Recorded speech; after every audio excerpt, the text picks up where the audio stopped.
The fixed and the wandering. Somewhere far from any city, on a night without a moon, the sky comes slowly into view, and if a person lies back against the cooling ground and simply waits, the darkness overhead begins to fill with more and more small lights, until the whole vault of it seems crowded with them, gentle and countless and very old. There is no hurry in this.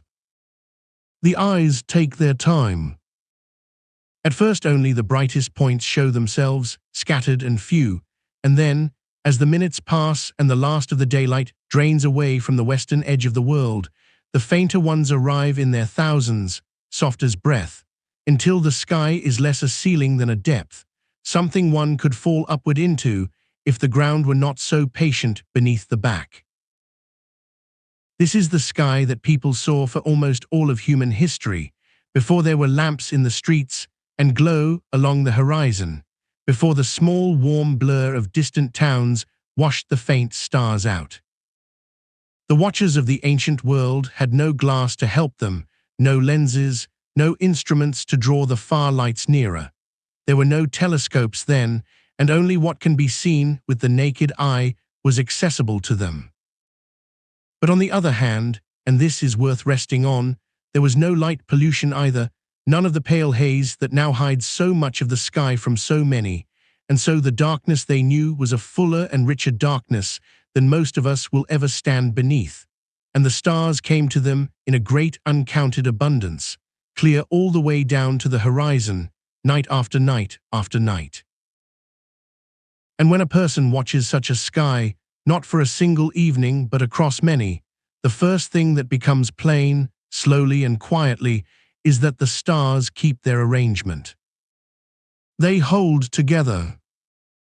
The little cluster that sits above a certain hill in the early evening will sit there again the next night, and the night after that, in the same shape, the same spacing, the same faithful pattern, and the bright star that leads it will still be leading it, and the fainter companions gathered around it will still be gathered in just the way they were. The whole design turns, of course, wheeling slowly through the hours from east to west as the night goes on, the way a great wheel turns without any of its spokes changing their places, and it returns a little earlier with each passing season, but within that turning the figures themselves do not come apart. Star keeps its distance from star. The shapes that one generation traced and named were the same shapes handed down to the next, unbroken, and this constancy was one of the deep and steadying facts of the ancient night, a thing that could be trusted, a thing that did not wander. It is no wonder, then, that people everywhere drew lines between those steady points and made pictures of them, and told stories to hold the pictures in memory, for a pattern that never shifts is a pattern worth learning, and the stars became a kind of map that the whole turning sky carried faithfully across the year. A traveler could find a direction by them. A farmer could read a season in their rising. They were reliable in the way that few things in a human life are reliable, and their fixedness was the very ground against which everything else in the sky could be measured. Because there was something else in that sky. Among all those thousands of faithful lights, holding their shapes and keeping their distances, there were a small handful of others that did not hold still. They looked at any single glance exactly like stars, bright and steady points among the rest, giving no sign of being different. But a patient watcher, one who came back to the same sky night after night and remembered where things had been, would notice, gradually, that a few of these bright points had moved. Not quickly and not all at once, but surely. One of them, sitting 1 week near a particular figure of stars, would be found some weeks later to have crept a little way off, drifting slowly along against the fixed background that framed it, loosed from the pattern that held all the others in place. And then it would keep drifting, night by night, wandering through the unchanging figures as though it were free of them, passing from one to the next in its own slow time. There were only a few of these restless lights, just a small company of them, and the ancient watchers came to know them individually, each with its own color and brightness and its own particular way of moving. Some were brilliant, brighter than any true star, and some were more modest. Some moved more quickly and some with great slowness. But all of them shared this one strange quality, that they would not stay put, that they slipped and drifted through the steady patterns instead of belonging to them. And this is simply there to be seen by anyone who looks long enough and remembers well enough. The Greeks, much later, gave these drifting lights a name that has stayed with them ever since, for they called them the Wanderers, marking exactly this quality of theirs, that they moved across the sky relative to the fixed stars, rather than keeping station among them as everything else did. It is a fitting word, plain and honest, describing not what these lights were, but only what they were seen to do, which was to wander. And from that Greek word for a wanderer, we have, in a long roundabout way, our own word for these lights today, though that is a thread to be picked up later and gently. For now it is enough to lie beneath the great steady sky and to hold in mind these two kinds of light, the many that keep their pattern, faithful and unchanging across a whole human life, and the very few that drift, quietly and without explanation, through the figures the others make. The ancient watchers saw both, exactly as they can still be seen. They saw the fixed, and they saw the wandering. And it was the wandering that they could not stop thinking about. The Watchers of Babylon. There was a land between two rivers, flat and wide, beneath a sky that seemed to go on without any edge at all. And in that land, long ago, there were people who could not stop thinking about the wandering lights either, and who did something about it that was quiet and patient, and, in its way, extraordinary. They watched. Not once and not for a season, and not for the span of a single curious life, but night after night after night, across generations so numerous that it is difficult now to hold them all in the mind at once. These were the Watchers of Babylon, and the thing they built was not a temple of stone or a wall of brick, but something far more delicate, a record of the sky itself, written down and handed forward. Imagine, for a moment, the shape of one of their evenings. The heat of the Mesopotamian day would slowly loosen its hold as the sun went down, and the flat land would give up its light gradually, and the first faint stars would begin to show themselves in the deepening blue, one and then another, and then a scattering more, until the whole vault was crowded with them. And somewhere beneath that sky a scribe would be standing or sitting, waiting, watching, with the tools of writing close at hand. He was not watching idly.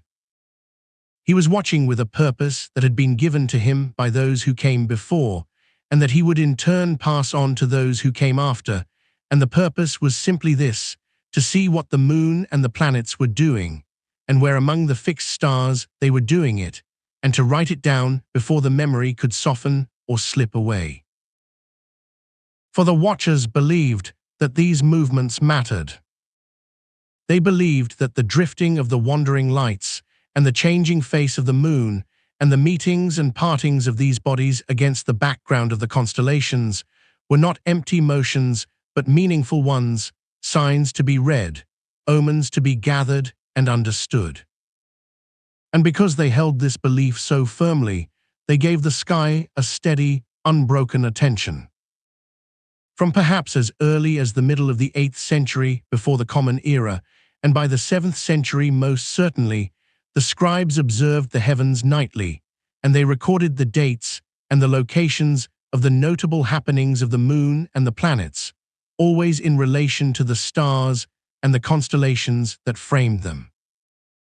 Where a planet stood, on which night, beside which known figure of the sky, all of this was set down in careful marks pressed into damp clay.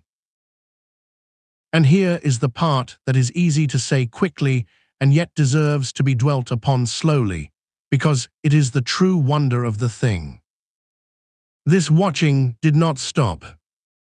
It did not last for a decade and then fade, nor for a single reign of a single king, nor for the enthusiasm of one gifted family.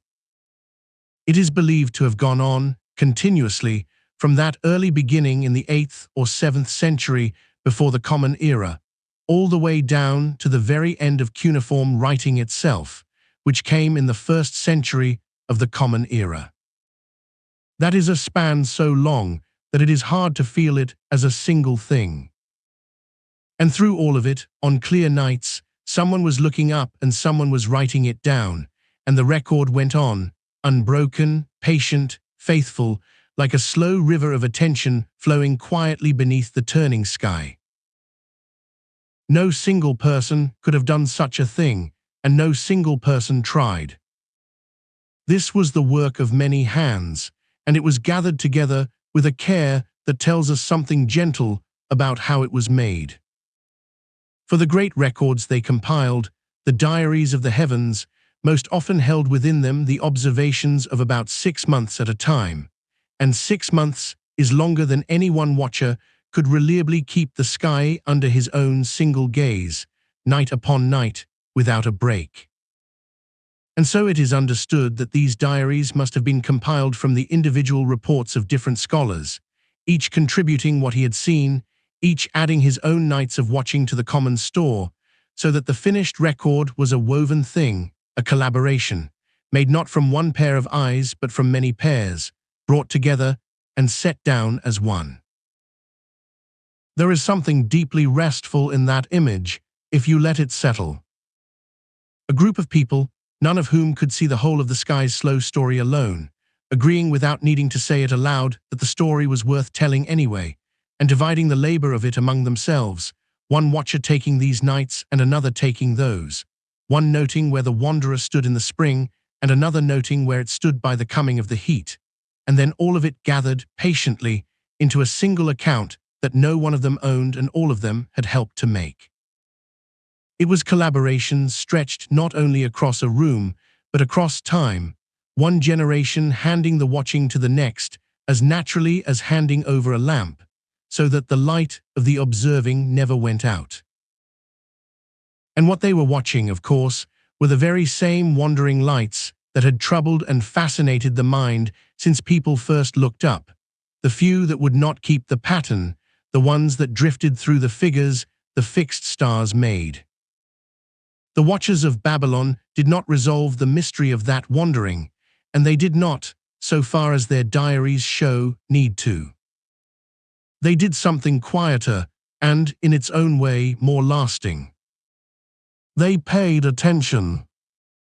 They wrote down what was. Night by night, and hand by hand, and year by year, they let the sky teach them its rhythms by the simple discipline of never looking away for long. So it is enough tonight to picture them there, beneath that wide flat sky between the rivers, calm and unhurried, watching the same slow drift that anyone might still watch now, and setting it gently down. The wandering lights moved as they had always moved.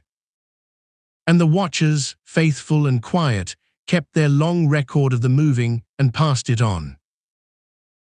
The text is already clean and grammatically sound. No mechanical damage found. Messages written in light.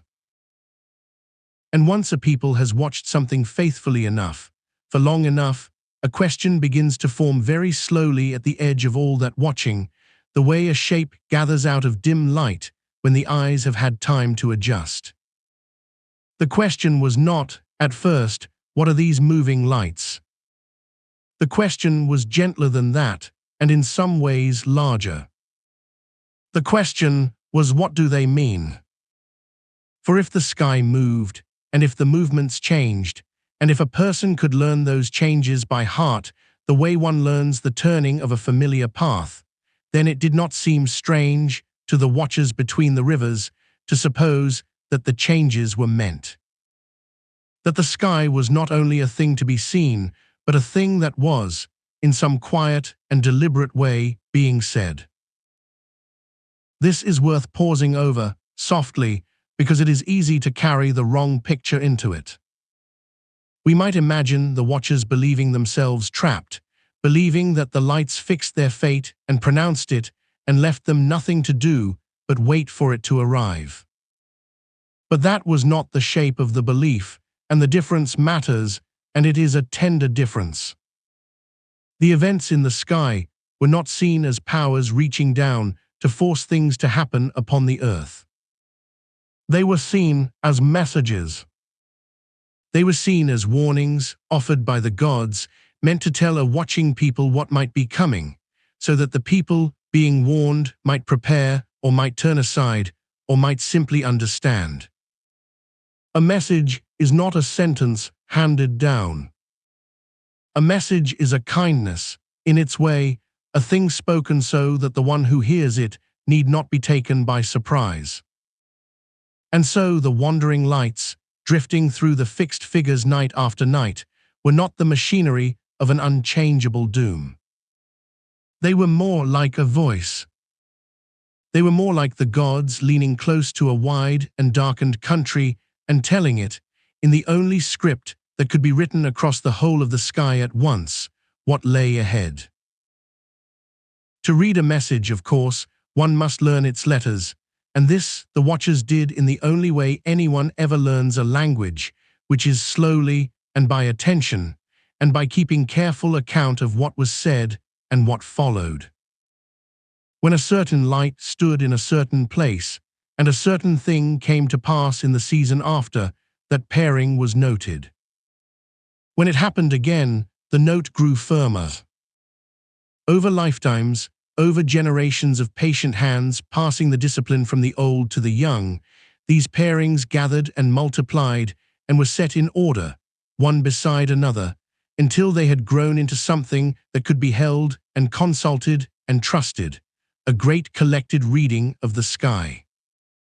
In time, all of this was drawn together into a single extensive work, an edition running to something near 70 tablets, gathering the celestial omens into one long, ordered body of knowledge. 70 tablets is a great many tablets. Picture the weight of that, the accumulated attention of a civilization pressed into wedge marks. It was not a scattering of guesses. It was an archive.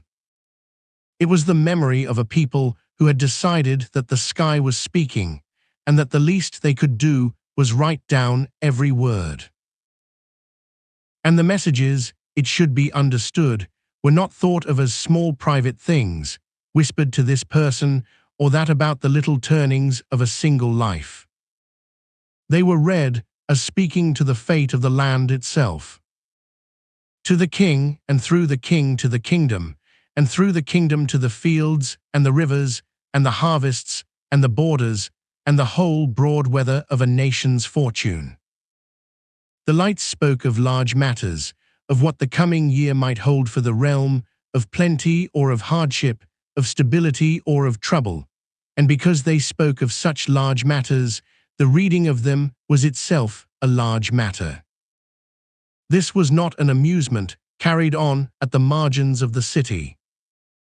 It sat near the very center of how the kingdoms of that ancient country were governed. The watchers who read the sky were not idle dreamers gazing upward for their own delight. They were, in the practical arrangement of their world, close to the business of ruling, offering their readings up the chain of authority so that those who held power might weigh the messages and act.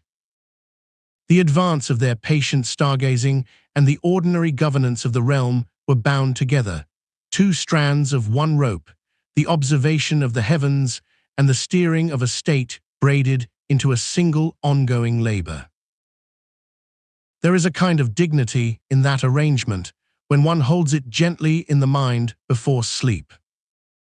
Imagine a court in which, before a great decision, someone thought first to ask what the sky had lately written. Imagine the seriousness with which the tablets would have been brought out and consulted, the care with which a particular sighting would have been matched against the long record of what such sightings had accompanied before. Whether or not one shares the belief, and this narration will not stand in judgment of the belief either way, one can feel the coherence of the world it made. In such a world, nothing in the sky was wasted.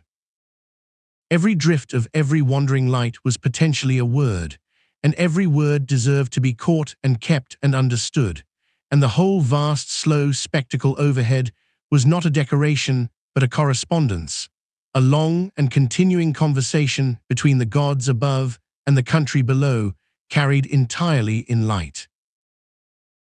So the watchers went on watching, only now they watched as readers watch, waiting for the next line to be written, ready to receive it. And the tablets grew, and the readings were gathered, and the kingdom went about its business beneath a sky it believed was attending to it, warning it, keeping it company in the dark. There is something restful in that thought, the thought of a people who never felt entirely alone under the stars, who looked up and saw not emptiness, but a message meant for them. Tonight it is enough to leave them there, at their careful work, matching light to meaning by the steady lamp of long attention, trusting that the heavens had something to say and that a patient enough listener might come, in time, to understand it. The lights moved. The watchers read. And the long conversation, gentle and unhurried, went quietly on. The text reads smoothly, with no mechanical damage, requiring repair. Naming and listing the sky. Before a thing can be watched closely, it must first be named, and before it can be named, it must be noticed and set apart from the wide and undivided dark that surrounds it. This was, perhaps, the quietest labor of all the labors that went on beneath the Babylonian sky, and also one of the oldest, for it asked nothing more dramatic than attention, and time, and the willingness to return to the same patch of night again and again until its shape became familiar. Imagine what it must have been to look up, in those early centuries, and to see not the tidy figures we inherit today, but a scattering of lights without borders, a great uncounted field of them, bright and fainter still, and to begin, slowly, to draw lines between them that no one had drawn before.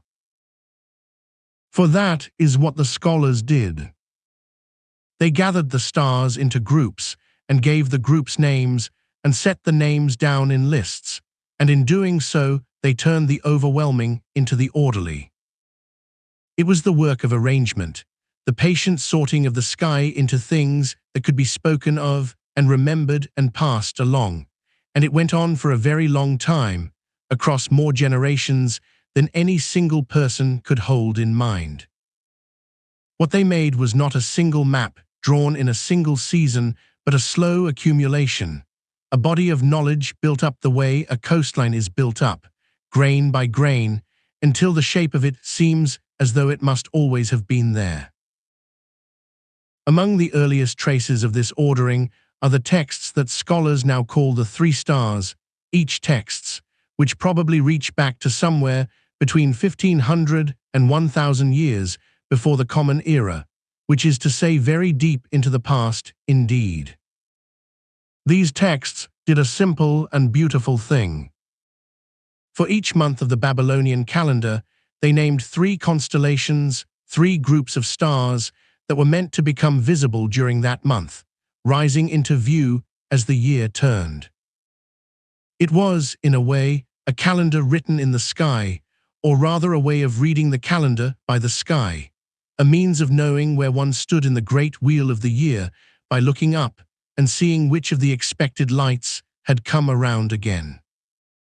3 stars for this month, 3 for the next, and the next, until the circle closed and began once more, and the whole slow turning of the heavens was laid out in a form that a person could carry in the mind, or find written on a tablet when the mind grew tired.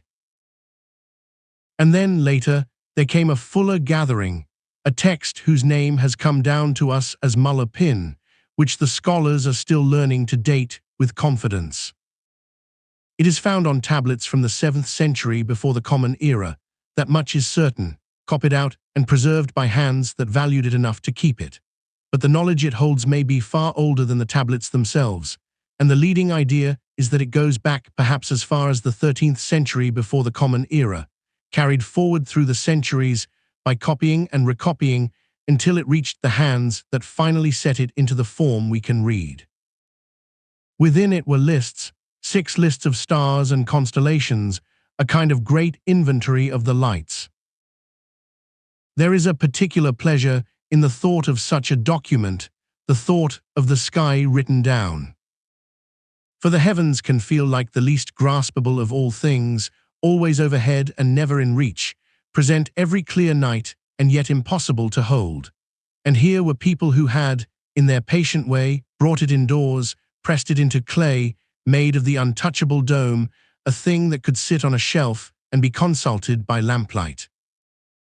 The stars themselves went on wheeling far above, indifferent and serene, but their names now had a home on the ground, in the ordered rows of a list, in the quiet keeping of the archive.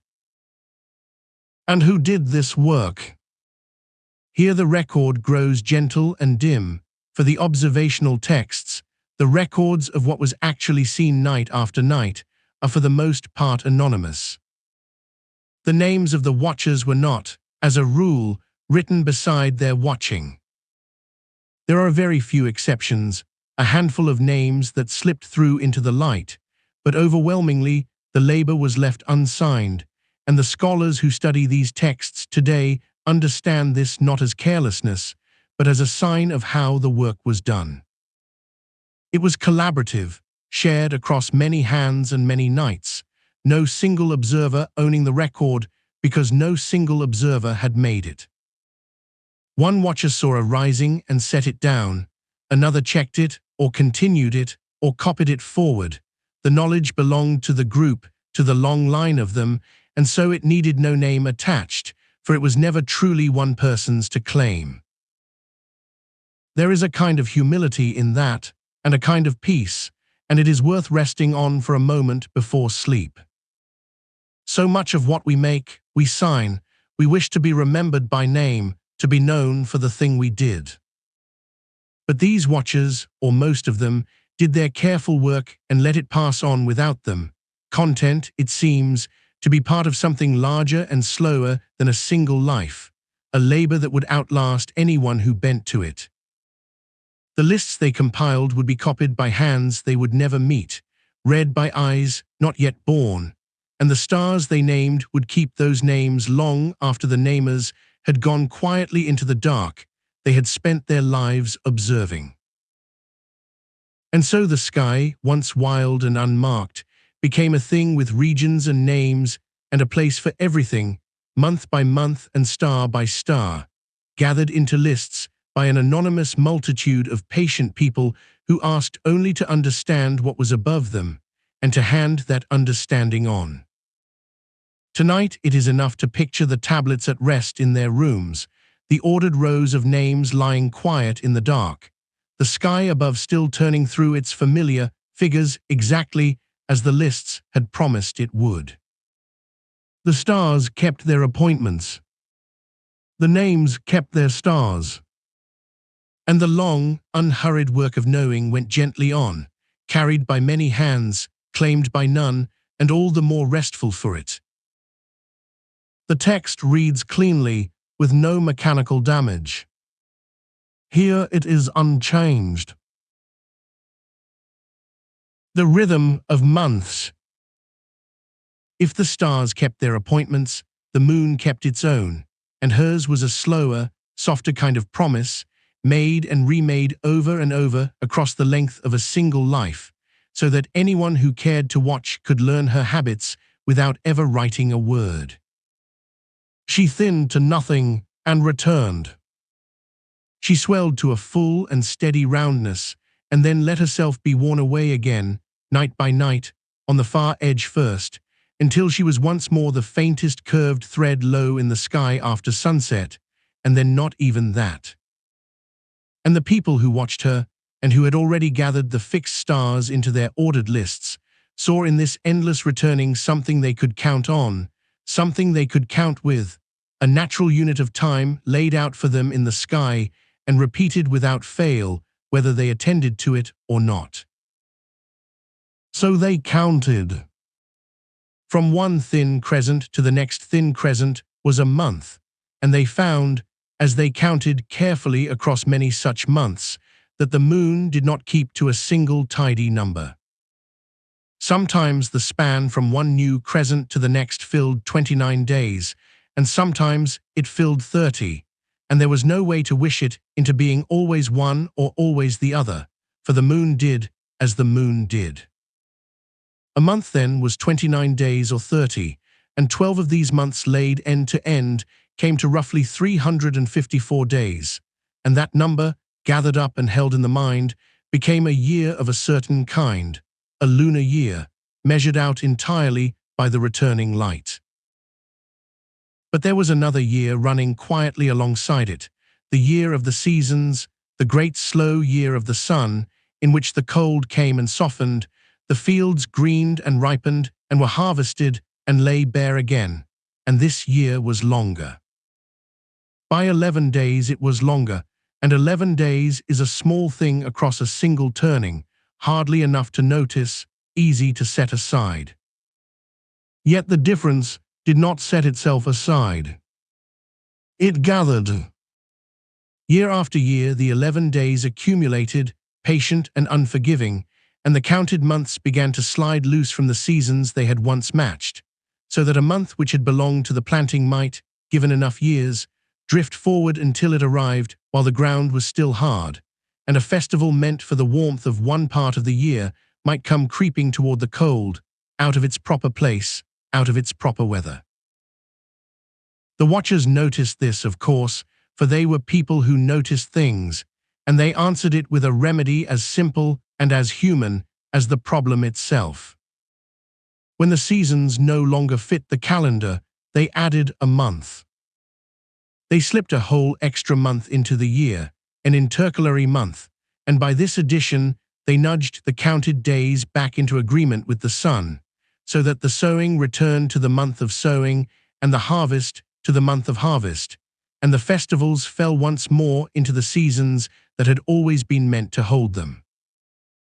It was not a single grand correction made once and forgotten.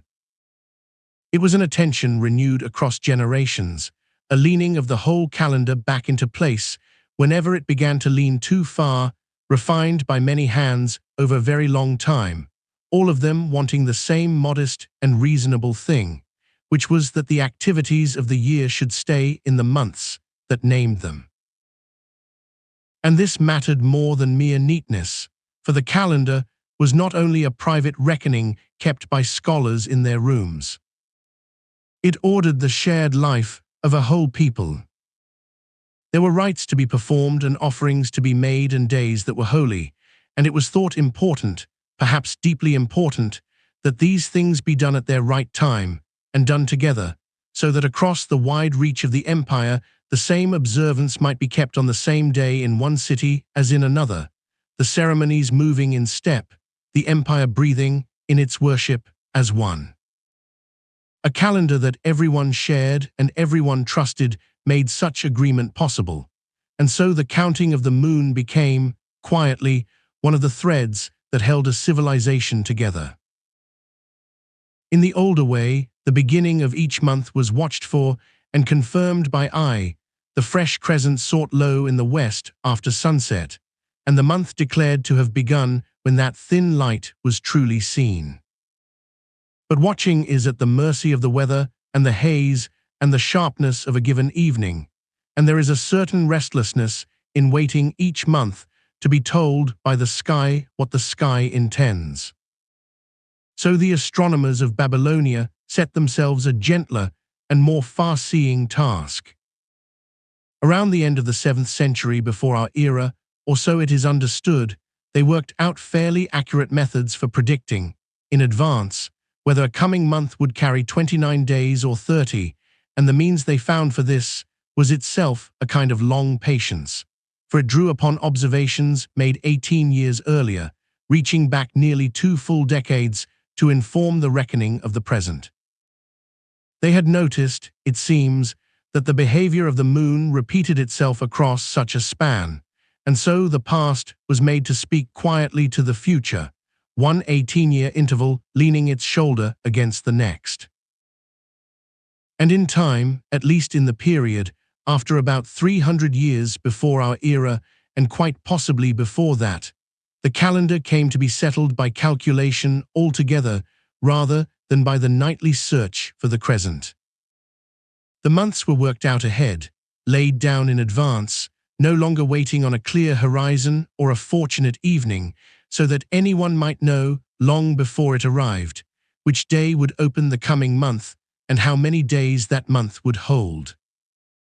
There is something restful in that arrangement, a burden lifted, the anxious upward glance replaced by a number already known and already trusted, the whole shared year drawn out on tablets before it had even begun to happen. So the moon governed her calendar, and the people refined it, and the seasons and the festivals were kept in their proper places by the addition of a month whenever a month was needed, and the days ran on in their counted rhythm of 29 and 30, predicted from the moon's own returning habits, agreed upon across a wide land, quiet and dependable.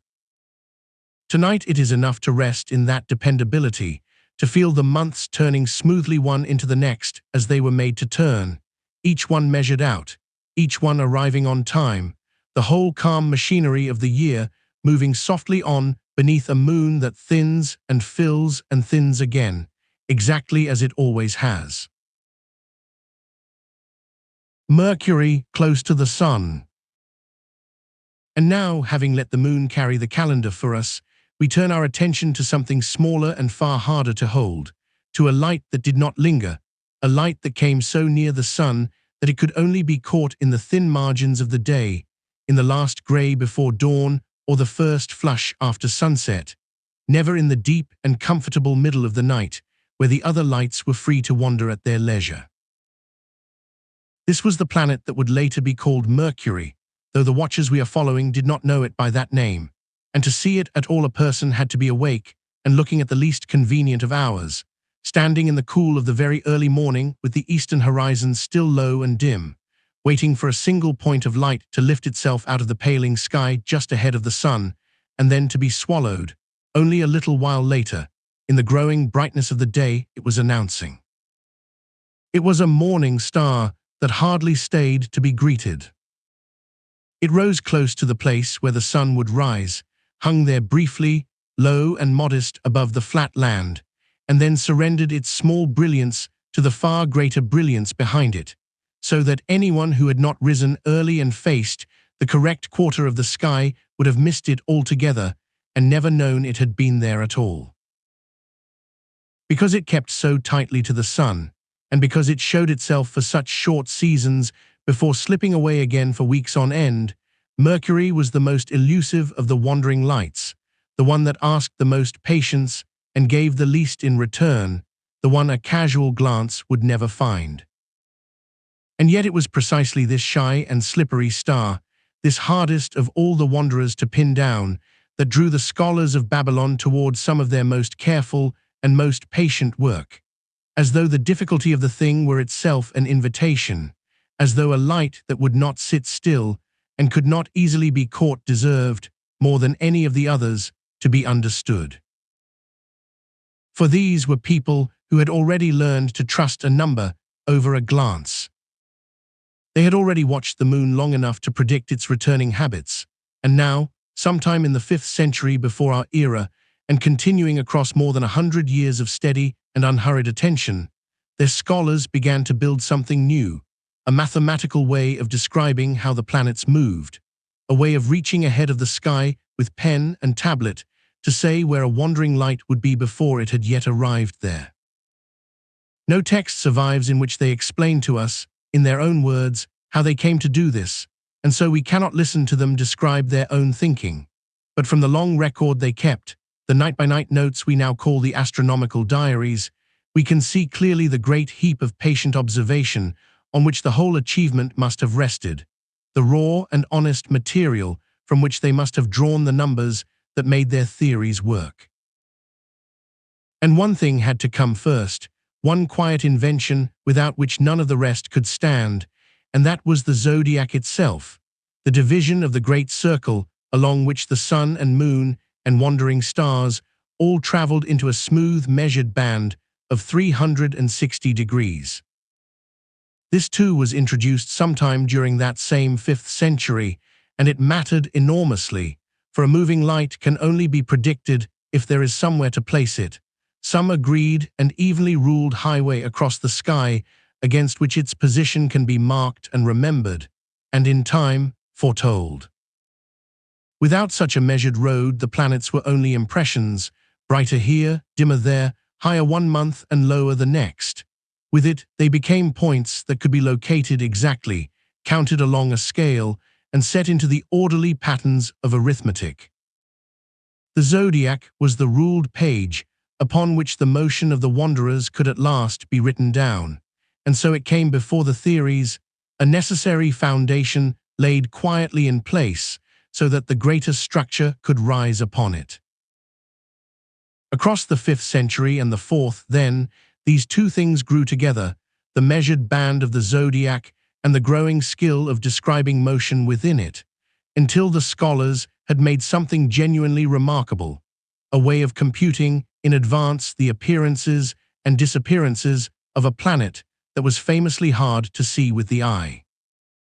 And it is a gentle and fitting thing, a small kindness of history, that the very oldest of these computed tables that has come down to us, the earliest surviving ephemeris that we still possess, was made for none other than Mercury, that shyest and swiftest of lights, and covered the years from 309 to 289 before our era, a run of 20 years mapped out in numbers for a star that in the sky itself would show for only a handful of mornings at a time. Think of that quiet triumph for a moment and let it settle. The light that hid closest to the sun, the one that came and went in the thin edges of the day and asked the most of anyone who tried to follow it, was also the light for which we hold the most ancient of these careful predictions, its comings and goings set down in advance on clay while it went on doing, in the sky, exactly what the tablets said it would. There is something restful in that, in the picture of a scholar who has decided that even the most fleeting thing can be known, who has watched the difficult star through many short seasons and written down each glimpse, and who has trusted at last that the pattern is real and the number is true, so that the tablet can be prepared and the anxious early rising can, if one wishes, be spared. The swift light near the dawn had been gathered into the same calm machinery as the moon, ruled onto the measured band, folded into arithmetic, made dependable. And so it kept its habits above the flat land as it always had, lifting briefly out of the pale eastern sky and then dissolving into the coming day, near the sun, faithful to the sun, small and bright and quick and gone, while below it the counted numbers waited patiently on the clay for the moment its little light would return. Venus, evening and morning. There was another wanderer, and it was not difficult at all.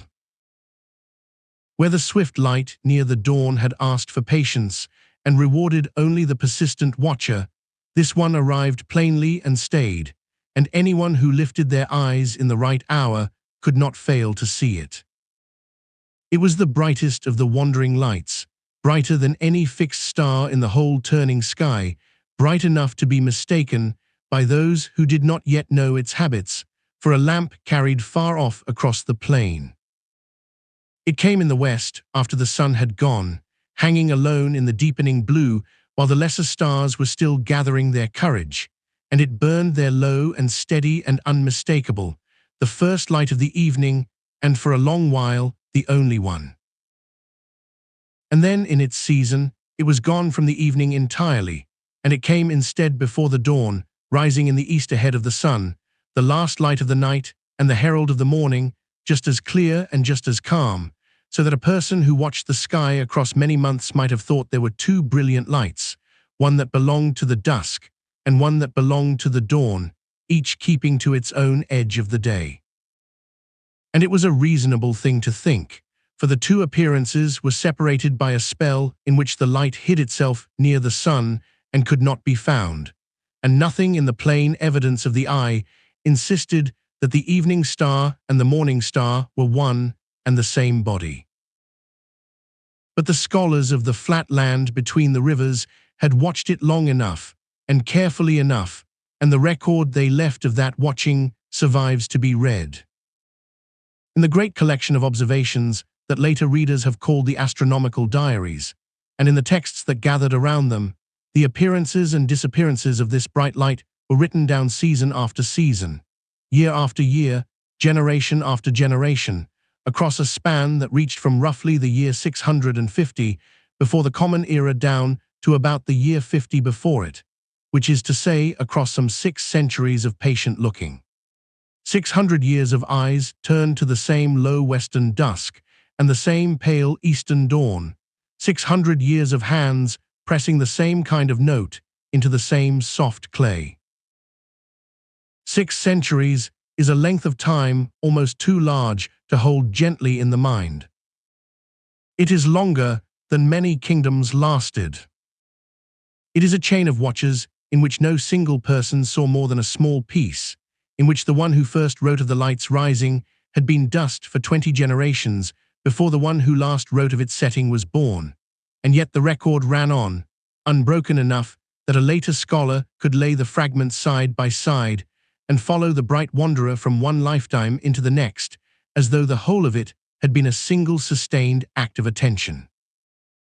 Each observer had added a little, and trusted that others before had added truly, and the pattern had accumulated the way a shoreline accumulates, grain upon grain, until it was undeniable. These were people who had made, over their long history, a large and varied body of writing about the sky, and it is worth remembering how many different things that writing was at once. There was plain observational astronomy, the simple noting of what appeared and when.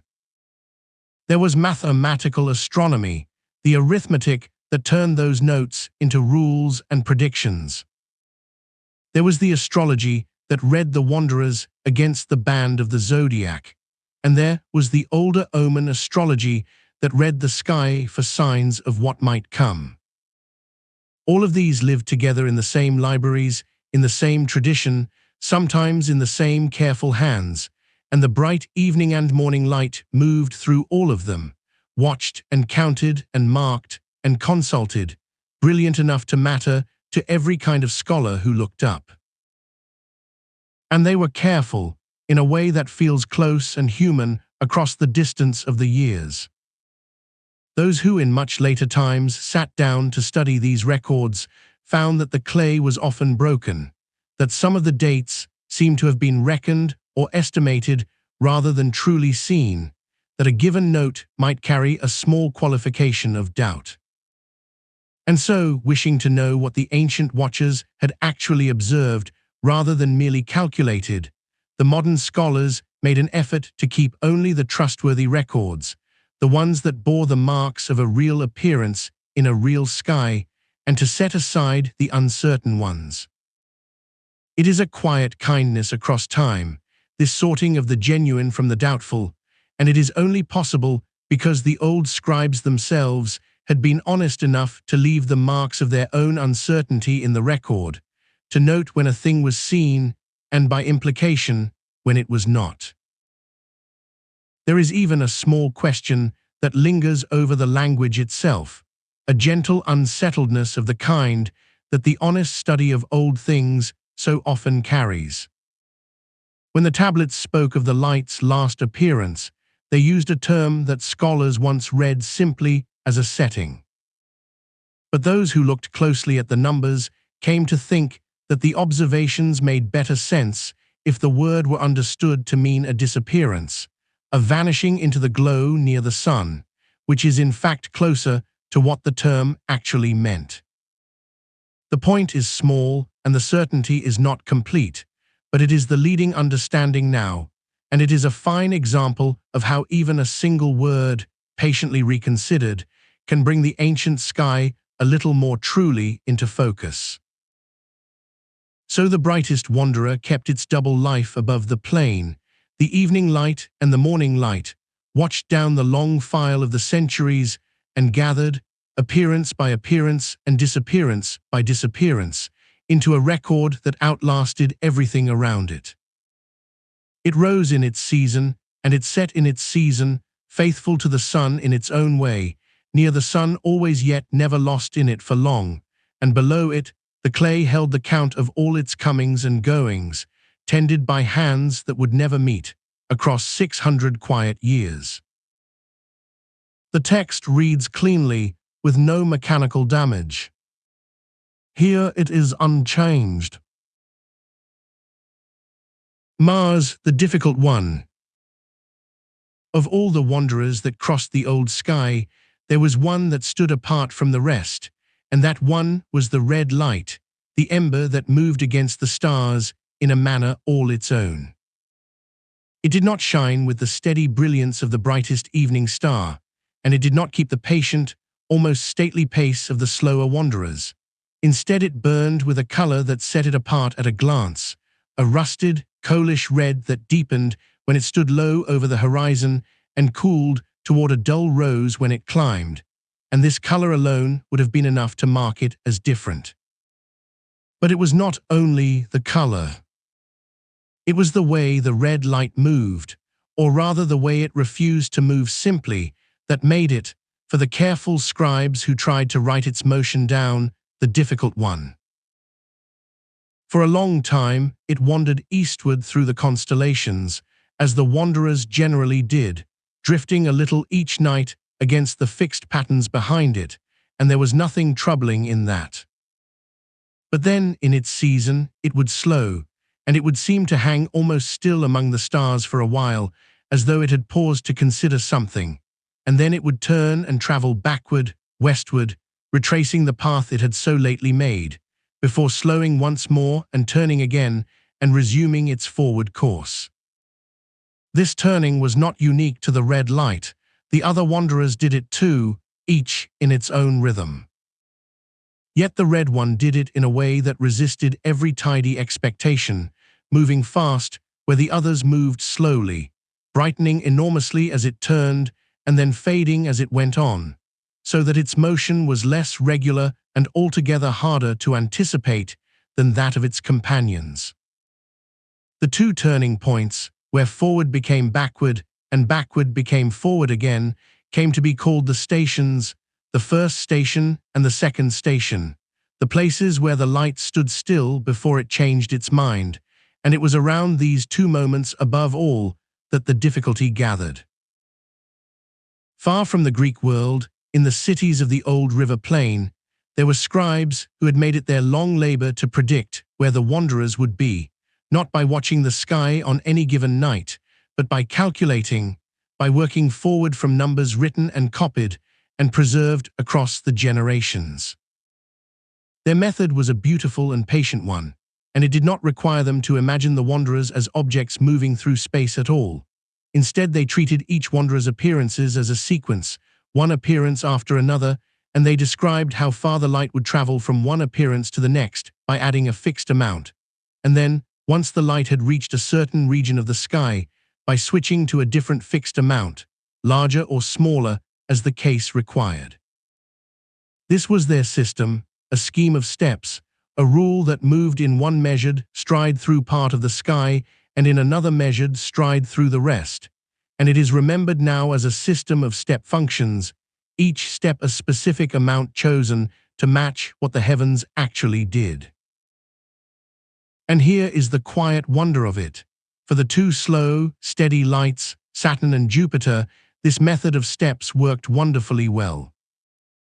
Their appearances, their risings and settings and turnings, could be predicted by these schemes to a satisfying closeness, so that a scribe with the right numbers and the patience to add them could say in advance where the slow lights would stand and be right.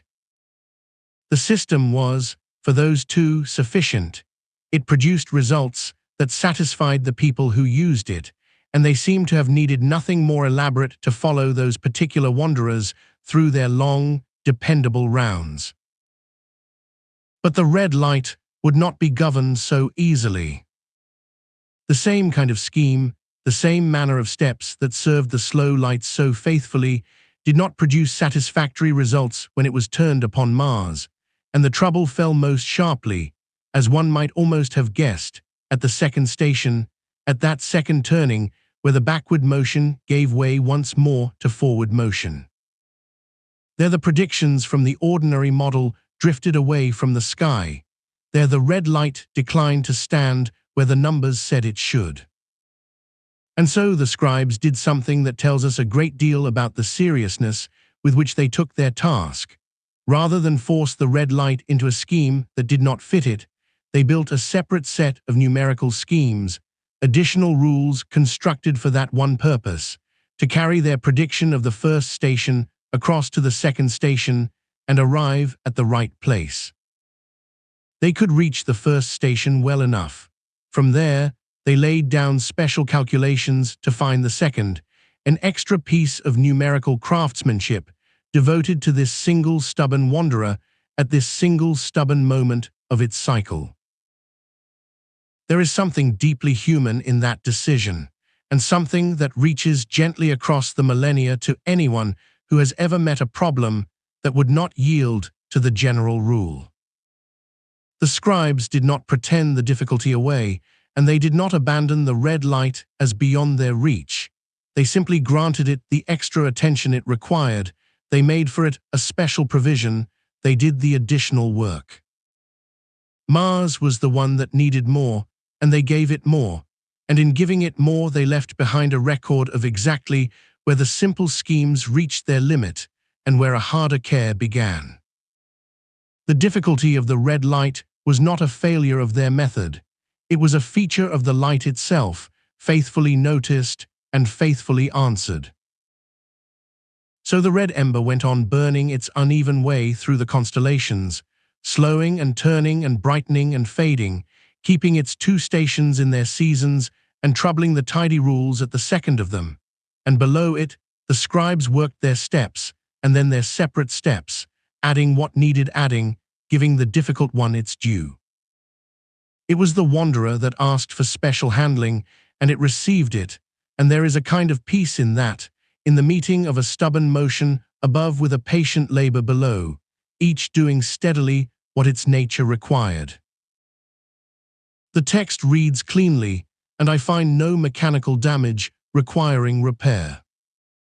Output unchanged. Jupiter slow and steady.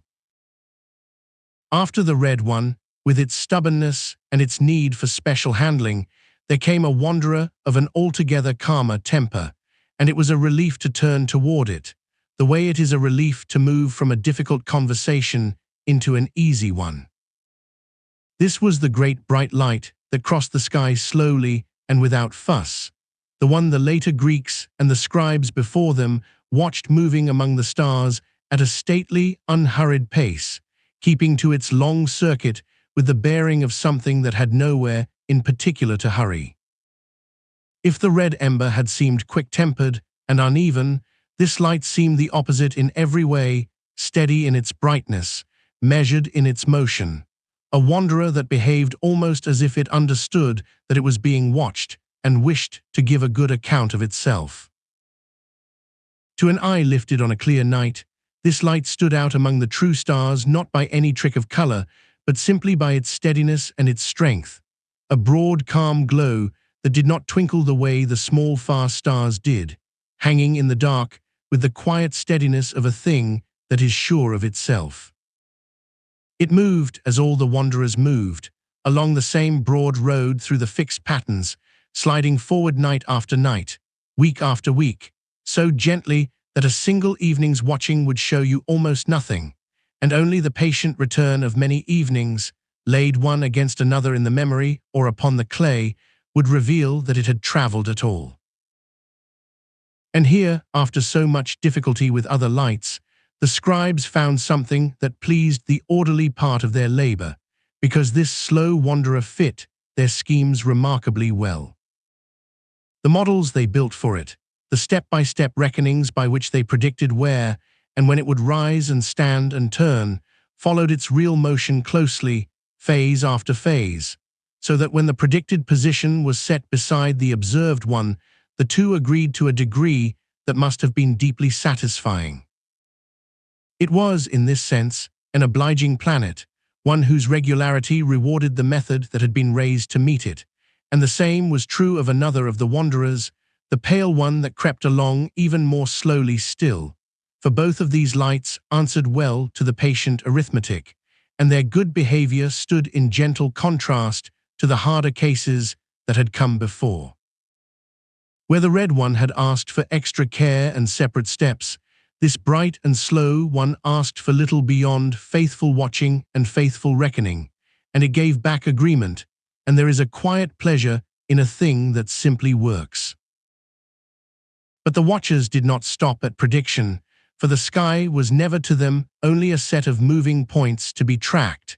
It was also a field of meaning, a place where the arrangement of the lights was read as speaking to the arrangement of the world below. And so the signs of the zodiac, the stretches of the road through which all the wanderers passed, were not left as mere markers of position, but were bound, in the Babylonian tradition, to particular places on the earth, to cities and to lands, so that a region of the sky answered to a region of the ground, and the map above was tied by careful thought to the map below. This binding of sign to land was a considered thing, set down in writing and passed along, a way of holding the heavens and the earth together in a single frame, so that each stretch of the great circle carried with it the land that had been assigned to it.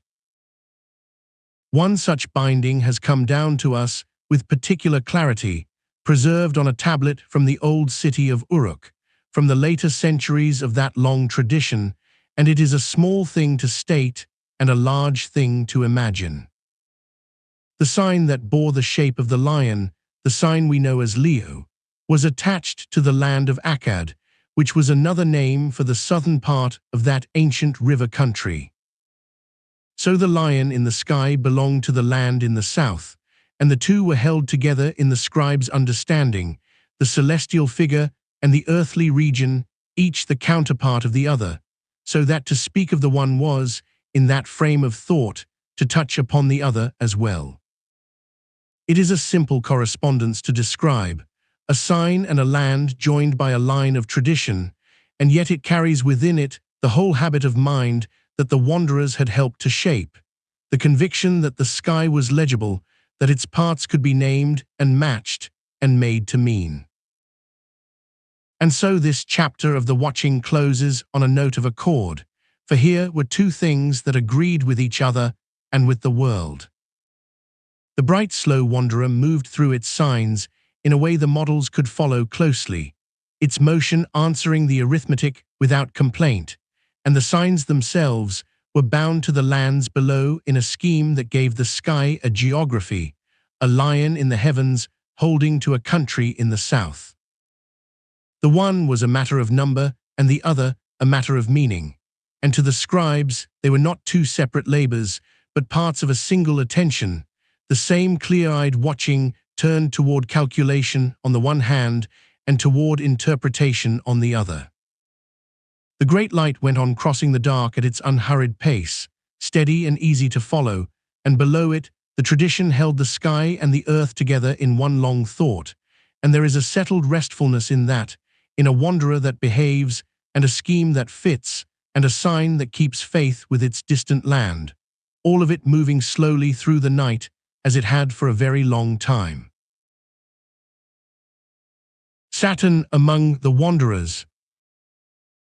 And so the watching came at last to one of the wanderers, a small steady point of light, without the fierce brilliance of the evening star or the ember color of the red one, a modest light that a watcher had to know in order to find, and having found it, had to hold in mind, because it did not announce itself, and it rewarded only the eye that was willing to return to the same quarter of the sky again and again across the turning of the seasons.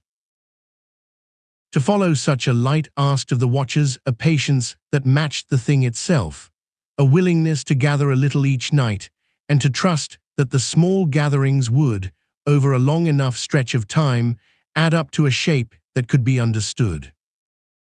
The scribes of Mesopotamia were equal to that patience. In the long stretch of what later students of the sky would call the late Babylonian period, the span running from around 750 years before the Common Era down to about the year 100 of it, the people of that land had built up an astronomy that was complex and many-sided, an astronomy that rested first of all on the precise observation of what happened in the heavens and on the faithful, regular recording of it, night after night and year after year, so that nothing was ever left to memory alone. They watched the sun and they watched the moon, and they watched the 5 planets that the naked eye can find, and each took its place among the others in their ledgers, none overlooked, none passed by, but written down with the same care that was given to the brightest. This was the great gift of that long tradition, that it did not need a thing to be spectacular in order to attend to it. It needed only that the thing be there and be regular and be worth the returning gaze. For it had been found that these lights recur in their cycles, returning on nearly the same dates and to nearly the same places, so that a scribe who had learned a planet's manner could say with some confidence where it would be found when the season came round again.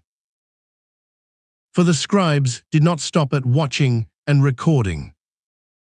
They went on from the record to prediction, and this was perhaps the most remarkable turn of the whole enterprise, that they developed empirical methods for reckoning in advance the astronomical events that were still to come, and beyond even that, mathematical theories of the motion of the sun and the moon and the 5 planets, theories built of number, so that the sky was not only remembered but anticipated. To hold in the hand a reckoning of where a planet would stand at some future time, before that time had arrived, was to have turned patient watching into something that could reach forward across the calendar and touch a night that had not yet come. The tools of this reaching were the tables that later scholars would call ephemerides, orderly columns of figures that carried the motion of a planet forward step by measured step, so that its positions could be laid out in advance and read off as they were needed. These were not casual jottings, but the products of careful procedure, of algorithms worked through with discipline, and their soundness was of a kind that could be tested, for in a much later age those who studied the surviving tablets were able to take the ancient methods and set them running once more, and to reproduce the known reckonings, the system called System A for bright Jupiter and for red Mars, finding that the old machinery still turned true, and that for Saturn and Jupiter the models matched the recorded observations closely. There is something quietly moving in that, in a set of procedures written down so long ago that could be picked up again after the passing of ages and made to yield the same results, as though the scribes had built not merely a record of their own sky, but a working thing that outlasted them, a way of computing the heavens that kept faith across an almost unimaginable gulf of time. So each wanderer was drawn into that same web of number, tracked and tabulated and foreseen, given its place in the columns beside the others, and with its inclusion, the circle of the 5 was made complete. Every wanderer had been named and watched and written down, and the whole moving company had been folded into a single, coherent attention that observed, that recorded, and that reckoned ahead. And when a watcher stood beneath that sky and found the steady point of light that had been measured and set into tables and carried forward into nights not yet arrived, there was a particular peace in the knowing, the peace of a thing understood without being disturbed, seen clearly and left to go on as it always had. The long tradition that had gathered these lights in continued its patient work below, watching and writing and predicting, holding the whole procession of the wanderers in one steady and untroubled gaze, all of them moving softly through the dark, exactly as expected, exactly as foretold. The text reads smoothly, and I find no mechanical damage requiring repair. The output is unchanged. The sky and the city. There was a city in the south of Babylonia named Uruk, and it lay under the same wandering lights that the watchers had learned to name. And in its streets, and its rooms, and its quiet places of study, the sky was not a distant thing, but a near one, woven into the ordinary fabric of the days. In the late centuries of that long tradition, in the period that scholars now call Late Babylonian, the observing and the recording and the reckoning ahead were not the work of solitary figures standing alone upon a rooftop, but the work of a settled world, a community that lived within a city and carried its knowledge in its hands. And the more we look at that world, the more we find that the stars were never far from the business of living. For a long time, the study of Babylonian astronomy had leaned toward the tablets themselves, toward the numbers written upon them and the motions those numbers described, and that was a fitting and a careful thing, for the numbers were beautiful and they held their meaning steadily across the centuries. But in more recent years, the attention of those who study this ancient work has turned, gently and deliberately, toward something wider, toward the social world in which the tablets were made, toward the rooms in which scholars sat, and the archives in which their writing was kept, and the ordinary human networks through which knowledge passed from one hand to another.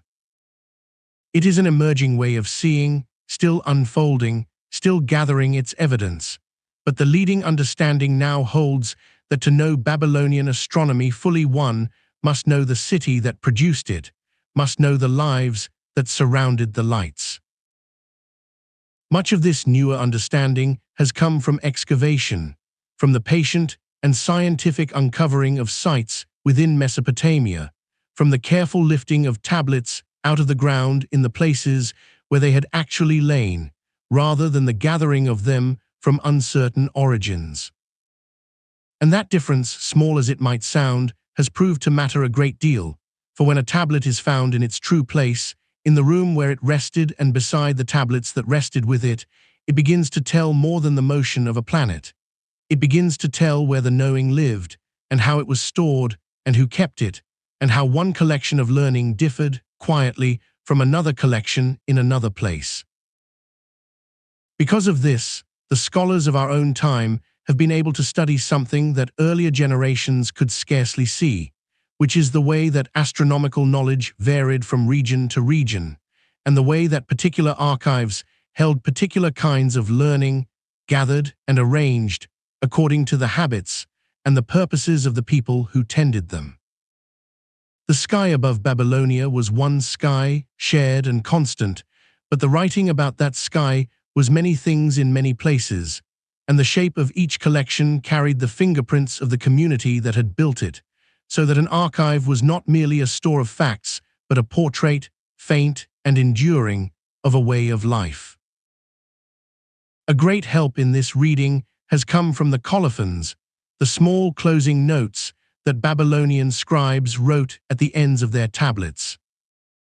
These modest inscriptions, easy to pass over beside the grander columns of numbers, have turned out to be threads that can be followed, and by following them, the scholars of today have begun to trace the networks of the learned, the connections between one worker and another, the passing of knowledge, the quiet web of people who together held the astronomy of their age. Through the colophons, a name can be linked to a name, and a tablet to a tradition, and slowly, patiently, the human shape of the whole enterprise has come into view, not as a scattering of isolated documents, but as a living community of thought. And it was within this community, within the city of Uruk, in the late period of its long learning, that astronomy did its work as a part of the wider culture, not set apart as a separate and rarefied study, but joined into the broader scholarship of the place, standing among the other kinds of knowing that the scholars of the city pursued together. The watching of the wanderers belonged to a larger life of learning, and the same hands that kept the tables of the planets moved also among the other concerns of a scholarly world, and the questions being asked in our own time, still emerging and still being tested, turn upon exactly this, upon how the knowledge of the sky sat beside the other knowledge of the city, and how the reading of the heavens touched the ordinary human matters of a people who looked up and cared what they saw. It is worth resting for a moment upon how gentle this turning of the study has been, for it has not overturned what was known before so much as it has surrounded it, has set the familiar tablets back into the rooms and the lives and the collections from which they came, and in doing so has let the old astronomy breathe a little, has let it be seen as the work of people who lived and copied and taught and passed their learning onward through the years. The numbers remain what they always were, exact and quiet and true to the motions they describe, but around them now there is a city, dim and reconstructed and lovingly assembled from the ground itself, and within that city there are archives, and within those archives there are colophons, and behind those colophons there are names, and the whole of it moves toward a fuller understanding of how the sky belonged to the daily world of Uruk. So the wanderers went on above the city as they had always gone, and below them the long tradition kept its watch, and the tablets were written and stored and handed down, and now, across the great distance of the centuries, the patient work of excavation and reading has begun to show us not only what those ancient watchers saw, but how they lived while they were seeing it, gathered together in a city beneath a shared and turning sky, keeping their knowledge in order, tending it with care, and leaving it. Without knowing they did so, for hands that would find it long after and hold it gently up to the light. When two traditions met. There came a time, in the long unfolding of these things, when two ways of watching the sky drew close to one another, and something passed between them, quietly, the way warmth passes from one hand to another when they are laid together in the cold. On one side there were the watchers of Babylon, who had kept their tablets and their columns of numbers for a very long time, and on the other side there were the astronomers of the Greek world, who had their own habits of mind and their own way of asking what the lights above them were doing. And when these two ways met, neither of them was lost, and neither of them simply became the other, but each gave something to the other, and the giving is worth sitting with slowly, here in the quiet of the night. The two traditions were not alike, and it helps to feel the difference gently before feeling how they joined. The astronomers of Babylon, across the last 5 centuries before the Common Era, worked above all with number. They built out of patient observation and long record elaborate combinations of arithmetical sequences, columns of figures that rose and fell in ordered steps, and with these sequences they could predict where the moving lights would appear, and when, and how their comings and goings would repeat. Theirs was a mathematics of counting and of rhythm, of periods that returned upon themselves, of quantities added and subtracted in careful order until the answer that fell out at the end of the working matched the light that would rise over the horizon. They did not, so far as we can tell, feel the need to build a little machine of circles in the mind to explain why the lights moved so. It was enough, and it was a great deal, to know the numbers well enough that the sky held no surprises. The Greeks came at the same sky from another side entirely. They were geometers by inclination, drawn to shape and to model, and when they looked at the wandering lights and their untidy paths, they reached not first for a column of numbers, but for a picture, a construction of circles turning upon circles, a kinematic model, as we would now say, compounded out of circular motions laid one within another. They wanted to explain the motions, to find the arrangement of turning wheels that would, if it truly existed up there in the heavens, produce exactly the drifting and doubling back that the eye reported. And so the same phenomena, the same slow precession of Jupiter, the same hesitation and return of Mars, were met by two different instruments of thought, the one arithmetical and the other geometrical, the one a matter of sequences and the other a matter of shapes. For a long while these two ways stood somewhat apart, each rich in its own country.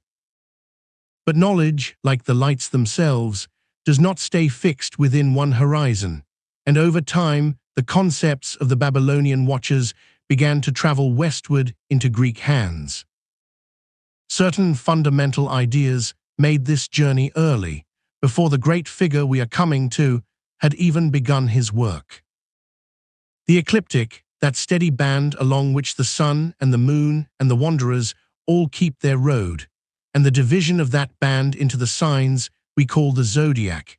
These were Babylonian in their origin, and they had already been taken up by Greek astronomers and made part of their own framework of the heavens. So the meeting had begun quietly, in the borrowing of a scaffold upon which to hang the sky, long before any single person set out to bring the two traditions fully together. And then there was Hipparchus. He stands in this story as the figure through whom the joining ran most strongly, the one who had access to Babylonian material, both the observations gathered over generations and the theoretical schemes built upon them, on a scale far larger and of a nature far more technical than anything the earlier Greek sources show us. Where those before him had drawn on a little, he drew on a great deal, reaching into the deep store of Babylonian record and Babylonian method, and carrying what he found into the geometry of his own tradition. He did not simply admire the numbers from a distance. He used them into his own models, into his turning circles and their revolutions. He set period relations taken directly from the Babylonian schemes, so that the rhythms the watchers of Babylon had counted out in their columns now governed the wheels the Greek geometer imagined turning in the heavens. The count and the shape came together in one man's work, the arithmetic giving its measured periods to the geometry giving its picture to the arithmetic's numbers. It is a gentle thing to consider how a value for the mean length of the month, worked out in one land by one method, could pass across into another land and another method, and there find a new home, still true, still useful, simply held now in a different kind of hand. The knowledge did not care which tradition owned it. It belonged, in the end, to the sky it described, and it went where careful people would tend it. And in the going, the two ways of watching became, for a time, a single richer way, the patient counting of the East married to the patient modeling of the West, each strengthening the other, each supplying what the other lacked. It was within this Greek tradition, this world of circles and models and borrowed periods, that the moving lights received the name by which so much of the world would come to know them. The Greeks called them the wanderers. It was their word for the drifting ones, the lights that would not keep the fixed formation of the stars, but strayed along their own roads through the signs, and from that word for wandering the name has come down through all the long centuries to us, so that even now, when we say the word for these bodies, we are saying, without quite hearing it, that they wander. The name held within it the whole ancient sense of the thing, the puzzle of lights that moved with a mind of their own, and it carried that sense forward, quietly, into every tongue that took it up. So the meeting of the two traditions gave us both an understanding deepened and a name to hold it by. The numbers of Babylon and the circles of Greece had found each other, and the wandering lights, watched now by minds that shared their tools across the great distance between two peoples, went on wandering above them all, as they had always done, unhurried, faithful to their long returning paths. The loop in the sky. There was one motion, above all the others, that had puzzled the old watchers most deeply, and it was worth returning to it now, slowly, in the way one returns to a familiar room to see it by a different light. For the wandering lights did not only drift eastward among the stars, night after night, in their long and patient way. Every so often one of them would slow and pause and seem to hesitate against the fixed field of stars behind it, and then, most strangely of all, it would turn and move backward for a while, retracing its steps, tracing a small loop or a slender curve against the dark, before slowing once more, pausing once more, and resuming at last its ordinary forward course. Anyone who watched the sky patiently across many weeks, marking a planet's place against the same stars, could see this happen. To the watchers of Babylon, this reversing motion was one more pattern among the many they gathered, and they gathered it in the way they gathered everything, not by asking what unseen machinery might lie beneath it, but by watching and recording and watching again, across years and across generations, until the shape of the thing revealed itself. Their long labor had shown them something quietly astonishing, which was that these phenomena, irregular as they seemed, and sometimes hidden altogether by cloud and weather, nonetheless returned, recurring within limited periods, in cycles that brought them back on nearly the same dates, and to nearly the same places in the sky. The backward loop was not a whim, then, however much it looked like one. It was faithful to a rhythm, and it kept its appointments, and once a watcher knew the length of the rhythm, the loop could be foreseen. So the scribes were less concerned to explain the reversal than to know it, to hold its periods in their tables, to correlate the appearances of the sky with one another and with the affairs of the earth below, building from their long records the first patient empirical science, in which what mattered was that the pattern was real and that it returned. The Greeks who inherited this knowledge asked a different sort of question of it, and the difference in their asking is worth dwelling on gently, for it shaped much of what came after. Eudoxus, one of the earliest of them to build a picture of the heavens, had approached the wanderers through the resources of pure geometry, imagining spheres set within spheres, so that the combined motions of the nested spheres might reproduce, in the mind's eye, the pausing and the looping that the sky displayed. His was a study of shapes and their properties, and he seems to have carried into his models almost no numbers at all, only the crude periods of the planet's returnings, and these were data he laid upon the model from the outside rather than truths he drew out of it. It was a beautiful and abstract effort, a way of asking whether the strange backward motion could be born of ordinary circular turnings seen in combination, and it answered, in its geometrical way, that it could. Later still came Ptolemy, and with him the two great streams of the ancient sky, the geometry of Greece and the numbers of Babylon, ran together into a single channel. For Ptolemy set out to describe the apparent motions of the sun and the moon and the wandering planets by means of models composed of parts, of circles turning upon circles, and the dimensions of these parts and the speeds at which they moved were not merely imagined but calculated, drawn out from quantitative observations, fitted to what the sky actually showed. In his hands, the backward loop became something a model could not only mimic, but predict with care, its timing and its extent set down in figures that could be checked against the heavens. This was a mighty achievement, because it worked, because it saved the appearances, because when one followed its calculations out to their conclusion, the wanderer was found, more or less, where the calculation had said it would be. And the wanderers went on tracing their slow loops against the stars, pausing and turning and going on again, patient as ever, keeping the appointments they had always kept. What they were looking for. It is worth pausing here, near the end, to consider not the wanderers themselves, but the people who watched them, and to consider gently what it was those watchers were looking for, because the answer is not quite what a listener in our own time might expect, and the difference is a soft and interesting one, worth turning over slowly in the mind before sleep.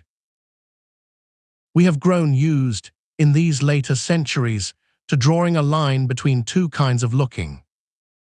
On one side of that line, we place what we call astronomy, the careful measurement of positions and times, the patient recording of where a light stood against the stars on a given night, the fitting of numbers to motions. And on the other side of that line, we place something else, something we tend to hold at arm's length, the reading of meaning into those same lights, the belief that their arrangements might speak to the affairs of people and of kingdoms. We keep these two things in separate rooms of the mind, and we have learned to move between the rooms with a certain wariness. But this division, so familiar to us, would have made no sense at all to the watchers who first set these things down. For the Babylonians, there was no line to draw. There was no astronomy on one side and astrology on the other, no measurement kept apart from meaning, no calculation walled off from wonder. There was simply the sky and the desire to know it, and the two impulses that we would now hold separate were, for them, a single impulse, undivided whole. When a scribe watched Venus rise before the dawn and set down the day and the manner of its rising, he was not choosing between science and belief. He was doing one thing, the only thing there was to do, which was to attend to the heavens as closely and as faithfully as he could, and to hold what he found there as knowledge, without the qualifications and the categories that we would later invent and come to think of as natural. We do not even know, with any certainty, whether those early watchers thought of the sky as a sphere, as a great curved vault enclosing the world, or whether they pictured it in some other way entirely, or whether they troubled themselves much with the question at all. So much of what they held in their minds has not come down to us, and we are left to read their tablets and to reconstruct, as gently as we can, a way of seeing that was already ancient when the ideas we have followed in these chapters were still young. But this much seems clear enough, that their looking was of a piece, that they did not separate the wonder from the reckoning, and that in this they were perhaps closer to something than we sometimes allow ourselves to be. And it was not only in Babylon that these two threads were woven together without a seam. Consider that the very man who gave the ancient world its great mathematical model of the heavens, who worked out the circles turning upon circles, who calculated the speeds and the dimensions and fitted them so carefully to what the sky actually showed, that same careful reckoner also wrote of other things. In a work whose title has come down to us as the Tetrabiblos, an astrological work, he set down his thoughts on how the different regions of the world, their climates, and their placements beneath the sky might shape the character of the peoples who lived in them.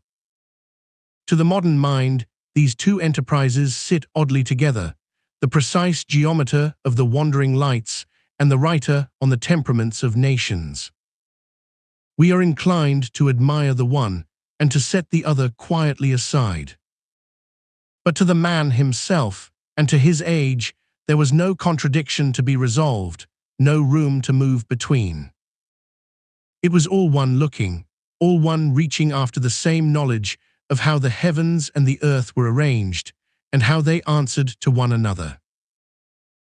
So when we picture these watchers now, across all the long centuries and all the different lands, standing beneath the same slow lights that we ourselves can still see, we might set aside for a little while our habit of asking which side of the line they stood upon. They were not, most of them, either scientists or something lesser than scientists. They were people looking at the sky and wanting to understand it, and finding in it both a pattern that could be counted and a presence that could be felt, and not troubling to keep those two findings in separate rooms. There is a kind of rest in this thought. For the wonder and the calculation, which we so often imagine as opposites, as the warm thing and the cold thing, the feeling and the measuring, were for most of the people who ever watched the wanderers simply two faces of one attention. The scribe who counted the days between one rising and the next was not less moved by the light for having counted.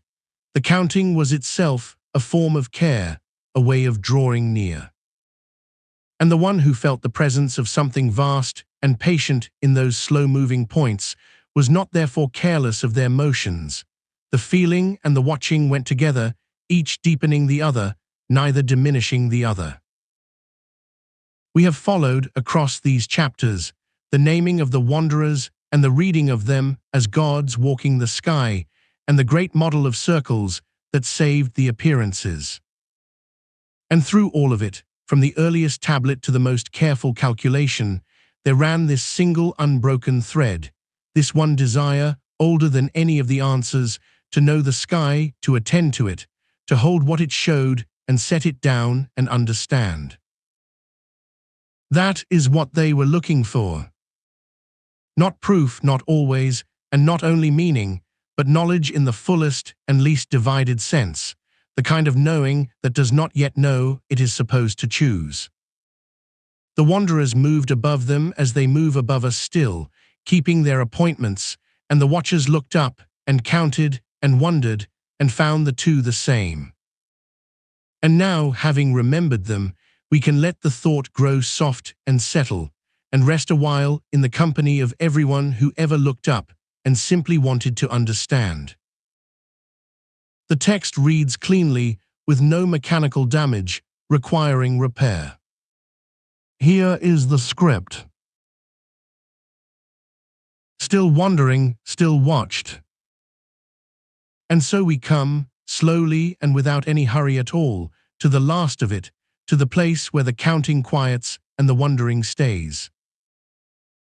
There is nothing more that needs to be found tonight, nothing waiting to be solved, no last fact set aside for the ending. There is only the sky, the same sky, the one that hung above the earliest watchers and hangs above us now, and the 5 slow lights that move across it, keeping, as they have always kept, their unhurried appointments.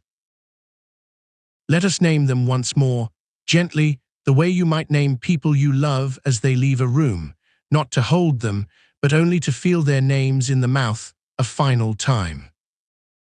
Mercury, close to the sun, quick and shy, glimpsed low in the flush of dawn or dusk, and gone again before you are quite sure you saw it. Venus, bright beyond all the others, the steady lamp of the morning and the evening, the one that would have drawn the first eye upward and held it. Mars, with its slow red patience, its long swing across the fields of stars. Jupiter, grand and unhurried, moving with the calm of something that has all the time there is.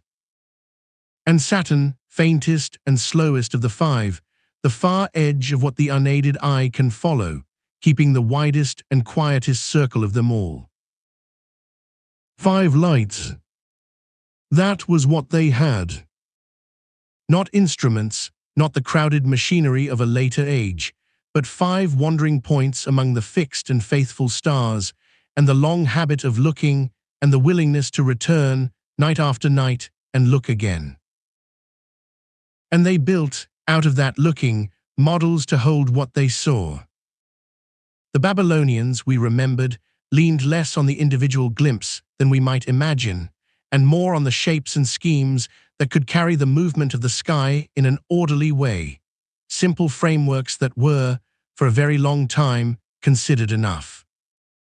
Observation mattered to them, yes, but it was gathered up and folded into number, into intervals of time and the places of things among the signs, into the great returning cycles in which the same events came round and round again.